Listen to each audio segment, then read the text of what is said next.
Everyone, so welcome back to a daily dose series. और आज का अपना टॉपिक है पॉमला। इसे कहते हैं prevention of money laundering act 2002। और ये CA final old and new course के लिए, और ये अपना एग्जाम से पहले एक क्विक रिवीजन करना है पॉमला को, तो उसके रिगार्डिंग फटाफट वो भी इंस्टीट्यूट के मटेरियल से देख लेते हैं।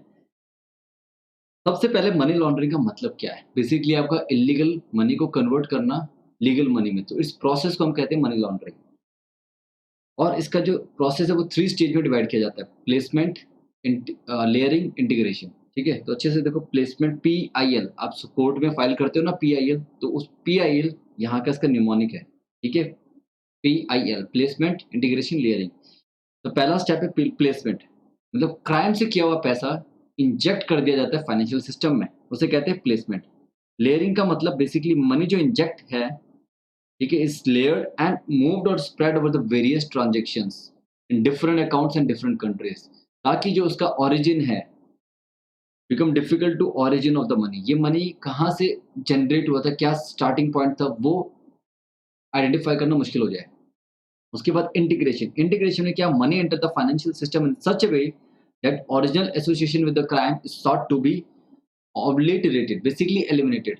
तो मनी इस तरह आपके सिस्टम में आ जाता है, फॉर्म फाइनेंशियल सिस्टम के अंदर एंटर कर जाता है कि ओरिजिनल जो एसोसिएशन है इसका क्रिमिनल क्राइम के साथ, वो एलिमिनेट हो जाता है। ठीक है, तो क्या स्टेप्स है? Placement, layering, integration. इस पे क्वेश्चन आ सकता है 4 मार्क्स का क्वेश्चन, ठीक है, या फिर 2 मार्क्स का क्वेश्चन आ सकता है इसमें। Placement, layering and integration.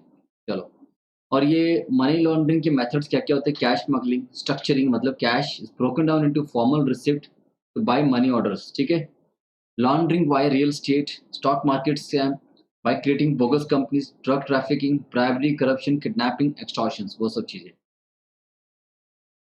The act shall has to came into force कब आया था? ये 1 जुलाई 2005। ठीक है, हवाला ट्रांजैक्शन आप सबको पता है। तो अभी हम लोग इंपॉर्टेंट चीजें कवर करेंगे। सबसे पहले हम पढ़ते हैं सेक्शन 3 कि ऑफेंस गिल्टी कब हो आप, मनी लॉन्ड्रिंग की गिल्टी कब हो।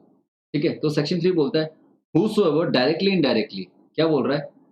Whosoever directly indirectly attempt to indulge to knowingly assist, knowingly is a party or actually involved in any process activity connected with the proceed of the crime। ये याद करना होगा पाई नहीं। attempt to indulge you, indulge और knowingly assist या knowingly is a party। attempt किया या आप उसमें indulge हो। ठीक है, आप knowingly assist कर रहे हो या knowingly party हो। is actually involved in a process या activity connected with the proceed of the crime including its concealment, its possession, acquisition or use, or and projecting or claiming it is an untainted property। तो in that case आप क्या होगा? guilty of an offense of money laundering। बस इतनी सी बात है।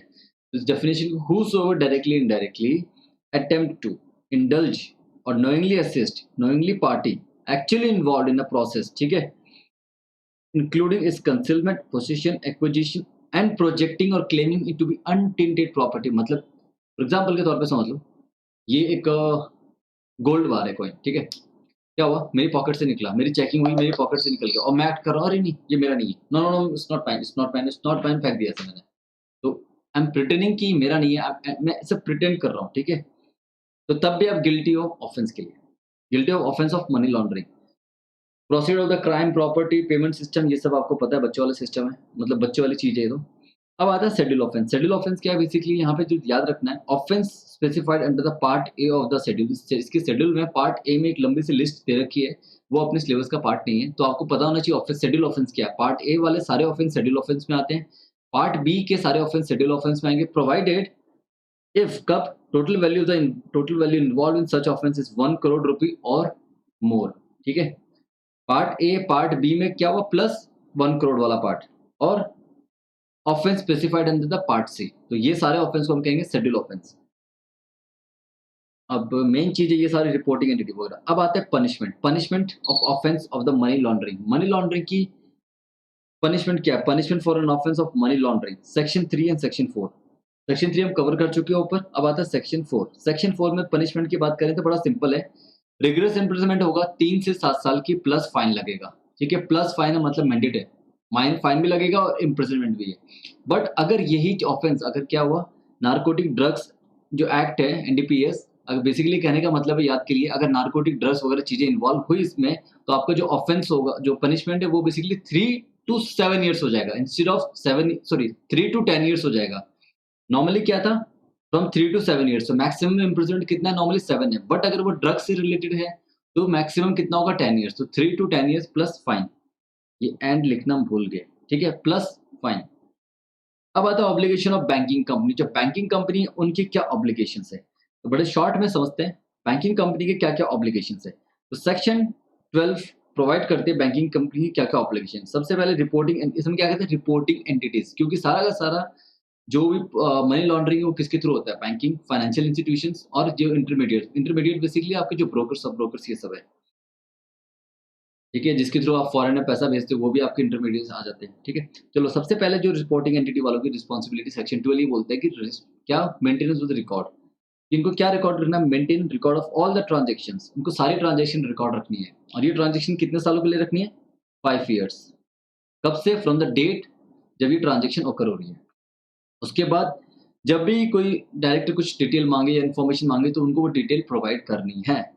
Third ये बोलता है, maintain the record and the documents evidencing the identity of its client and the beneficial owner. Basically KYC documents, ये अकाउंट किससे बिलोंग करता है, या फिर इसका बेनिफिशियल, अगर ये माइनर से बिलोंग करता है तो उसका बेनिफिशियल ओनर कौन है।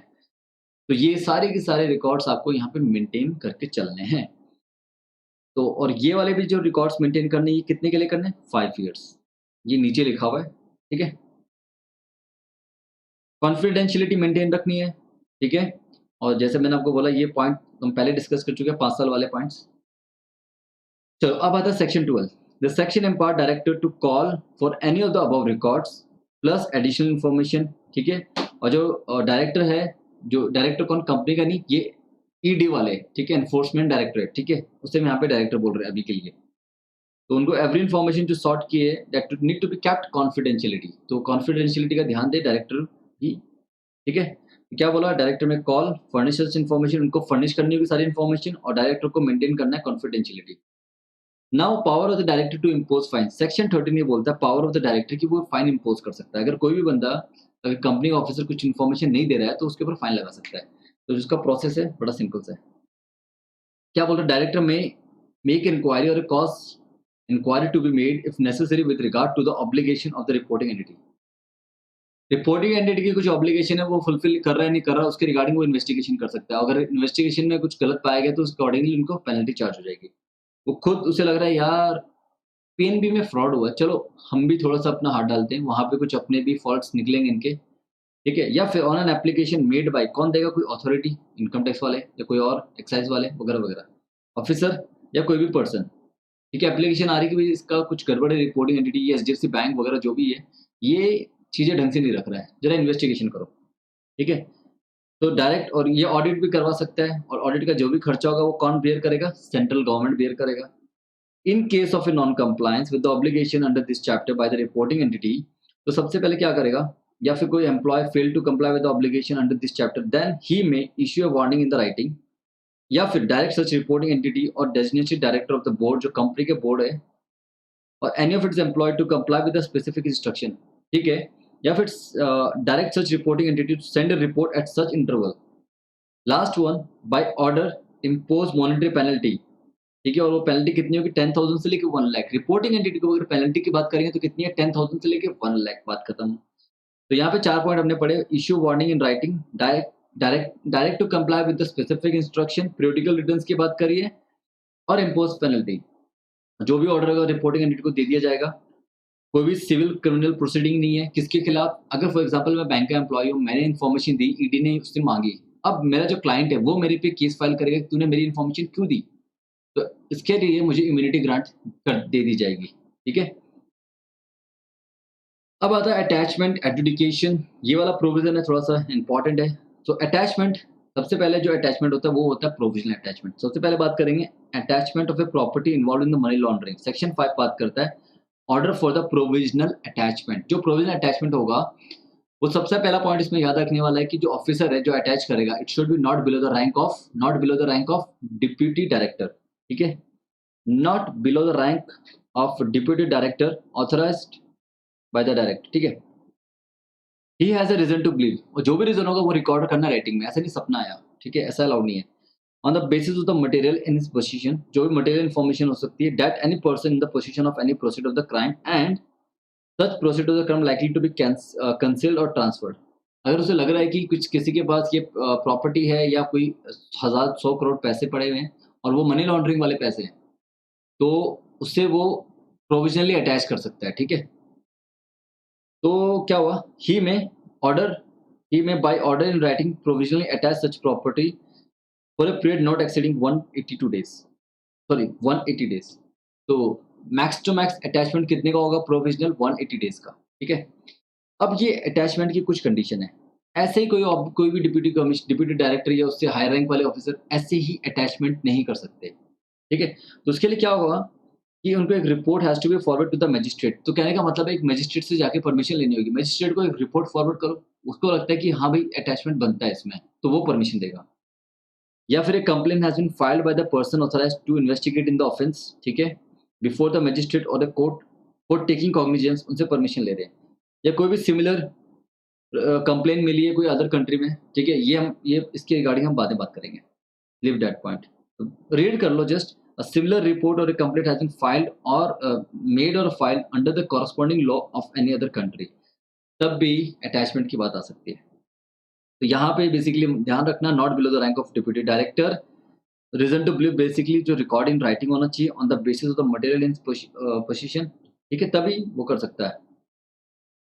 कब करेगा, उसे लगता है कि अगर हमने अटैचमेंट नहीं किया तो ये प्रॉपर्टी ट्रांसफर हो जाएगी या फिर वो पैसा आज यहाँ से कहीं और ट्रांसफर हो जाएगा, तो इससे पहले उसको अटैच कर लो प्रोविजनली, ठीक है। और जो ये अटैचमेंट की जो पीरियड है 180 डेज, इसके अंदर कौन सा पीरियड काउंट नहीं होगा। अगर कोई हाई कोर्ट आके यहाँ पे स्टे फाइल कर देता है, स्टे लगा देता है कि तुम रुको, स्टे लगा दिया हाई कोर्ट ने, ठीक है, इस अटैचमेंट पे, तो या फिर कुछ जो प्रोसीडिंग चल रही है उसमें स्टे लगा दिया है, तो ये जो 180 डेज है वो एक्सटेंड हो जाएगा। प्लस यहाँ पे मैक्स टू मैक्स डेज 30 मिलेगा, मतलब एक्स्ट्रा 30 डेज और मिल जाएंगे अगर हाई कोर्ट कोई वो करता है, स्टे लगाता है तो। और जो भी अटैचमेंट के ऑर्डर होंगे किस-किस को फॉरवर्ड करना है, to the adjudicating author in a sealed envelope, ठीक है। Period of the validity, every order of the attachment shall ceases to have effect after the expiry of the period, that is 180 days expire होने के बाद ये और क्या होता है, ऑर्डर जो है वो एक्सपायर हो जाएगा, ठीक है। और no effect on the right of enjoy, on the right to enjoy the property, इसमें आपका जो प्रॉपर्टी को एन्जॉय करना है, उसमें प्रॉपर्टी रह रहा है कोई तो कंटिन्यू रहता रहेगा, कोई दिक्कत नहीं है। बेसिकली अटैचमेंट रखा गया है ताकि वो ट्रांसफर ना हो, कहीं और ना हो, वगैरह वगैरह। ये इमूवेबल प्रॉपर्टी के रिगार्डिंग है। अगर कैश 100 करोड़ पकड़ा जाए तो उसको तो एन्जॉय नहीं करने देंगे ना, उसको तो पहले सीज़ करेंगे, अटैच करेंगे। बताओ भाई तुम्हारे पास पैसा कहाँ से आया? एक्सप्लेन करोगे तो जस्टिफाइड है तो उसको छोड़ दिया जाएगा, वरना पकड़ लिया जाएगा। अब अब क्या हो रहा है कि मेरे को लग रहा है कि दिक्कत है। मैं खुश नहीं हूँ इस अटैचमेंट से। मुझे मुझे मैं जेन्युइन इंसान हूँ यार। मैंने पूरी ज़िंदगी ईमानदारी से काम किया है और आपने बोला कि ये घर जो मैंने खरीदा है, ये मनी लॉन्ड्रिंग के पैसे से खरीदा है। मैं खुश नहीं हूँ। मेरे को बड़ा गुस्सा है, तो मैं क्या करूँगा? मैं चलिए ठीक है चिल्लाता जाऊँगा किसी के पास। तो वो कौन है वो किसी के पास? वो है अपना मनी लॉन्ड्रिंग, सॉरी वो है अपना एडजुडिकेटिंग ऑफिसर, ठीक है? मैं किसके पास जाऊँगा? एडजुडिकेटिंग ऑफिसर के पास। Give me 1 second. ओके, तो मैं किसके पास जाऊँगा? एडजुडिकेटिंग अथॉरिटी के पास जाऊँगा, चीखता चिल्लाता हुआ, देखो मेरे साथ गलत हो रहा है, मैंने ईमानदारी से काम किया है। और कितने दिन के अंदर? Within 30 days. कब से? जिस दिन ये अटैचमेंट का ऑर्डर पास हुआ है। फ्रॉम सच अटैचमेंट, ठीक है? File a complaint, complaint file करूँगा एडजुडिकेटिंग अथॉरिटी, ठीक है? अब आ रहा है सेक्शन 8, सेक्शन 5 हमने देख लिया जिसमें प्रोविजनली अटैचमेंट हो रहा है। अब सेक्शन 8 में आके क्या होगा? फाइनल हो जाएगा अटैचमेंट और क्या? चलो देखते हैं क्या हो रहा है। सेक्शन 8 क्या बोल रहा है? एडजुडिकेशन, यहाँ पे आपकी कार्रवाई चालू। देखो, on a receipt of the complaint, जो कंप्लेंट ऊपर दी थी उसके रिसिप्ट के बाद या फिर कोई एप्लीकेशन सेक्शन 17(4) या 18(10), if the adjudicating officer has a reason to believe that any person has committed an offence under section 3 or in a possession of the proceed, it may serve a notice of not less than 30 days on such person calling him upon to indicate the sources of the income, earning or assets, the evidence on which he relies कि उसके ये property वो prove करे basically आके, और बताए कि हम ये प्रॉपर्टी अटैच क्यों ना करें, हमें लगता है कि मनी लॉन्ड्रिंग। आपको क्यों नहीं लगता है कि मनी लॉन्ड्रिंग नहीं है? प्रूफ कर दो बेसिकली। अभी जैसे रियान चक्रवर्ती को सुशांत के केस के अंदर उसके बाद जो पैसा आया था, उसके बाद जो प्रॉपर्टी है, तो उसमें ईडी ने नोटिस इश्यू किया था कि भैया तुम बताओ ये तुम्हारे पास पैसा आया तो आया कहाँ से? चलो ये चीज़ था, तो रिलेट कर लो। I think you got the point right? तो person on behalf of any other person अगर हेल्प कर रहे हो तो उसको भी नोटिस जाएगा, ठीक है। जॉइंट प्रॉपर्टी दोनों को जाएगा, कहने का मतलब वो है। Considering the reply he will issue A notice, ठीक है। उसके बाद जो भी बेसिकली इश्यू नोटिस करेगा वो हम आगे बढ़ते हैं। चलो आ जाओ। If a person claimed, if a property is claimed by a person other than the person to whom the notice has been issued, such person shall also give an opportunity of being heard to prove that he is not involved in the money laundering. For example, मेरे पास ये property आ गई है, ये Mercedes car मेरे पास मिली है। मान लो ये Mercedes car है और मैं कह रहा हूँ ये मेरी नहीं है, मैं तो बस एक रात के लिए अपने दोस्त से लेके आया था, मुझे जाना था कहीं आसपास। तो वो बोलेगा कि चलो आपको एक, मुझे भी एक अपॉर्चुनिटी दी जाएगी, ऐसा नहीं कि मुझे पकड़ के जेल डाल दिया। मैं कह रहा हूँ मेरी है ही नहीं भाई, मैं दोस्त से लाया, दोस्त की गाड़ी है, मैं दे देता हूँ, आपके सामने दे देता हूँ, आपसे मिलवा देता हूँ, उसकी गाड़ी है, उससे जाके पकड़ो, ठीक है। अब आता है सेक्शन अपना नेक्स्ट, वो जो होता है ऑर्डर फॉर द अटैचमेंट और रिटेंशन ऑफ द प्रॉपर्टी। तो यहाँ पे अब क्या हो रहा है, जो प्रोविजन जो ऑर्डर पास हुआ था ना वो फाइनल होने वाला है। तो इसमें थोड़ा अमेंडमेंट है, तो मैंने उसको यहाँ पे इनकॉर्पोरेट कर दिया है। Where adjudicating authority decide that any property involve in the money, ठीक है, he shall by order in writing confirm the attachment. अगर एडजुडिकेटिंग अथॉरिटी को लगता है कि जो प्रोविजनल अटैचमेंट है उसमें ये पैसा इन्वॉल्व हुआ है, ठीक है, वो गलत अटैचमेंट नहीं है, वो सही अटैचमेंट है, तो वो कंफर्म करेगा इस अटैचमेंट को, ठीक है। और कंफर्म करते ही उसको कंफर्म करेगा, उसको रिटेन कर देगा प्रॉपर्टी को, या बैंक को सीज कर देगा, व्हाटएवर, ठीक है। तो in that case frozen property record या seized property whatever it is, attachment shall continue during the investigation for a period of not exceeding 365 days, 365 days। तो 365 days के लिए ये अटैचमेंट कंफर्म हो जाएगा, ठीक है, याद रखना। तो प्रोविजनल ऑर्डर यहाँ पे फाइनल हो गया है, ठीक है। और जब तक ये आपका ऑर्डर फाइनल नहीं होता, स्पेशल कोर्ट या कोई भी कोर्ट इसे फाइनल नहीं बोल देता कि ये पैसा, ये जो प्रॉपर्टी मनी लॉन्ड्रिंग के पैसों से खरीदी गई है, या ये जो अमाउंट है ये मनी लॉन्ड्रिंग में इन्वॉल्व है, जब तक फाइनल ऑर्डर पास नहीं होता तब तक ये अटैचमेंट चलेगा, ठीक है। और इसमें क्या कौन कौन से, अगर कोई भी कोर्ट या हाई कोर्ट, यहाँ पे क्या लिखा है, for period of completing 365 days the period during which investigation state by any court, यहाँ पे एनी कोर्ट की बात कर रहे हैं, ऊपर हाई कोर्ट मेंशन था, राइट। तो अगर यहाँ कोई भी कोर्ट स्टे करता है इस प्रोसीडिंग में, अगर कोई भी कोर्ट आके बोलता है कि स्टे लगा दो 6 महीने के लिए, तो वो पीरियड यहाँ पे काउंट नहीं होगा, ठीक है।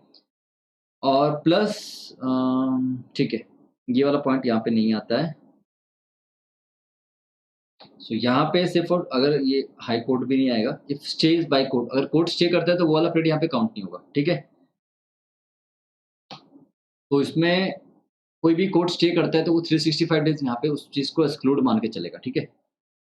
Confirmation of provisional order, when the provisional order for the attachment has been confirmed as stated above, जो भी हमने पढ़ा, the director and the person authorized in this behalf take possession of the property, ठीक है।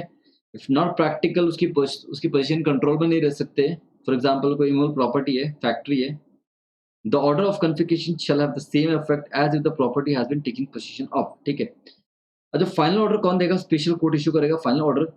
और जैसे ही वो बोलेगा कि ये प्रॉपर्टी को कॉन्फिस्केट कर लो, ठीक है, फाइनल कर दो भैया, ये पैसा मनी लॉन्ड्रिंग में इन्वॉल्व है, इसको अभी के अभी यहाँ पे कॉन्फिस्केट करो, ठीक है। तो वो क्या हो जाएगा, सेल्फ स्टैंड कॉन्फिस्केटेड, किसको, सेंट्रल गवर्नमेंट के पास वो प्रॉपर्टी चली जाएगी, सेंट्रल गवर्नमेंट के कंट्रोल में आएगी। अगर उसे लगता है कि स्पेशल कोर्ट बोलता है कि ऐसा कोई मनी लॉन्ड्रिंग यहाँ पे नहीं हुआ, तो उसको रिलीज कर दिया जाएगा, ठीक है। नेक्स्ट पॉइंट बोल रहे हैं, whether trial under this sect can not be conducted by reason death वगैरह, इन सब चीजों को लेके, ठीक है। तो तो investigation by reason of the death, या फिर accused being declared a proclaimed offender, ठीक है, और फॉर एनी अदर रीजन, तो क्या होगा, इन्वेस्टिगेशन को, ट्रायल को कंप्लीट नहीं कर सकते, तो in that case special court क्या करेगा, on an application moved by the director या फिर a person claiming to be entitled to the position, भैया मेरी प्रॉपर्टी है, तो वो जो था उसकी प्रॉपर्टी थी नहीं, वो तो मर मरा गया, ठीक है, या भाग गया वो तो छोड़ के, प्रॉपर्टी तो मेरी, आप मुझसे बात करो, क्यों सीज कर रहे हो। तो वो जैसा भी होगा स्पेशल कोर्ट पास करेगा ऑर्डर कि इसको कॉन्फिस्केट करना है या फिर इसको रिलीज करना वगैरह वगैरह। तो where property stand confiscated to the central government, ठीक है। अब नेक्स्ट पॉइंट ये बोल रहा है, stand confiscated to the central government, the special court in such manner as may be prescribed may also direct the central government to restore the confiscated property, ठीक है, with a limited interest in the property, may also have suffered a quantified loss, तो उसको भी recover करके दे, ठीक है।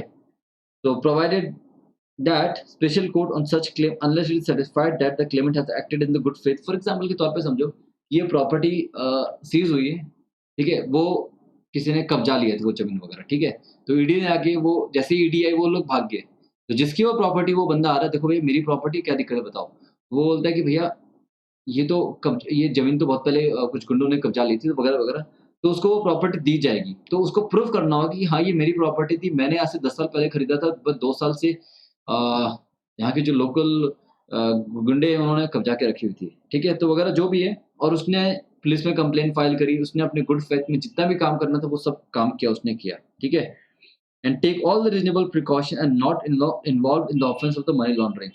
Provided that the special court, if it thinks so, consider the claim of the claimant for the purpose for the restoring such property during the trial as the case in such manner as may be prescribed, ठीक है? तो उसको restore करके उसकी property उसको दे दी जाएगी, ठीक है? बस कहने का मतलब ये है। नेक्स्ट टॉपिक बड़ा सिंपल सा ये बोलता है vesting of the property in the central government. जितने भी right and title interest such property shall vest absolutely to the central government, और जो अगर वो सेंट्रल गवर्नमेंट के ऊपर वो प्रॉपर्टी चलेगी तो it will be free from all encumbrances. तो बेसिकली इसके ऊपर कोई लायबिलिटी नहीं है, वो प्रॉपर्टी सिर्फ मिलेगी सेंट्रल गवर्नमेंट, उसकी लायबिलिटी क्या है, सबके सब कैंसिल खत्म। However, with the special court of the adjudicating authority as the, after giving an opportunity being heard to any person interested in the property, ठीक है, जो सीज कर रखी है, opinion that the encumbrance of the property या leased whole interest has been created with the view to defeat the provision of this chapter। उससे लग रहा है कि जो लीज क्रिएट हुआ है या ट्रांसफर हुआ है इस चैप्टर के प्रोविजन को डिफीट करने के लिए हुआ है। It may by order declare such encumbrance या leasehold interest to be void, ठीक है, उन सबको वाइड डिक्लेयर कर देगा और सेंट्रल गवर्नमेंट को ये free of all the liabilities वो प्रॉपर्टी उसके पास में आ जाएगी, ठीक है। सेंट्रल गवर्नमेंट एक एडमिनिस्ट्रेटर अपॉइंट कर सकता है और वो उसको मैनेज करेगा या जैसे भी उसको यूज करना वो यूज करेगा, ठीक है। चलो आज के लिए अपना इतना ही होगा रिवीजन पार्ट 1 में, और इसके हम रिवीजन 2 में अपील ट्रिब्यूनल वाला पार्ट है, छोटा सा पार्ट है, तो अराउंड 10 मिनट्स में हम ये पूरा का पूरा नेक्स्ट सम अप कर देंगे। So till then thank you so much watching this video and do like subscribe and share, ठीक है, समझ गया ना। चलो and bye bye, good night. And अगर कोई भी डाउट हो, कोई भी क्वेरीज हो, आप पर्सनली कमेंट ड्रॉप यहाँ पे कमेंट बॉक्स में ड्रॉप कर दीजिए या फिर मेरे सोशल मीडिया हैंडल में आप मैसेज कर सकते हैं।